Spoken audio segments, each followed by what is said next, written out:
എന്താ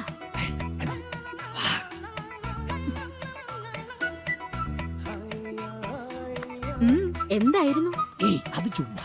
അതെ, രാത്രി എത്ര മണിക്ക് കിടക്കും? എന്നാത്തിനാ സുഗുണ സാറേ? ചുമ്മാ ഒന്ന് അറിഞ്ഞിരിക്കാനാ. ഓ, വീട്ടിലെ പണികളും പിന്നെ അതിയാന്റെ പരാക്രമം ഒക്കെ കഴിയുമ്പോ ഒരു 10-11 മണിയെങ്കിലും ആവും. എത്ര മണിക്ക് എണീക്കും? 5 മണിക്ക്. ഓഫീസിൽ എപ്പോ എത്തും? 9 മണിയാവും. ഞാൻ മാത്രം ഫ്രീ ആയിട്ട് വീട്ടിലുണ്ടാവുക വൈകിട്ട് 6 മുതൽ 7 വരെയാ സാറേ. അത് കഴിഞ്ഞ് പിള്ളേര് ട്യൂഷൻ കഴിഞ്ഞു വരും. എന്നത്തിനാ സാറേ? വേറൊന്നിനും അല്ല, രാവിലെ 5-നും 9-നും ഇടയ്ക്ക് വീട്ടിലെ പണികളൊക്കെ തീരുമെന്ന് അറിയാൻ വേണ്ടിട്ടാ. ഓ അതാണോ?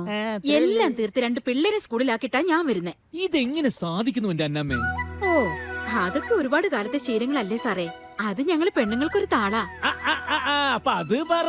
അത് കിട്ടിക്കഴിഞ്ഞ കാര്യങ്ങൾ ഓക്കെ ആവൂല്ലേ? കിട്ടും കിട്ടാതെ എവിടെ പോവാനാ? എന്നതാ ഈ താളമല്ലേ?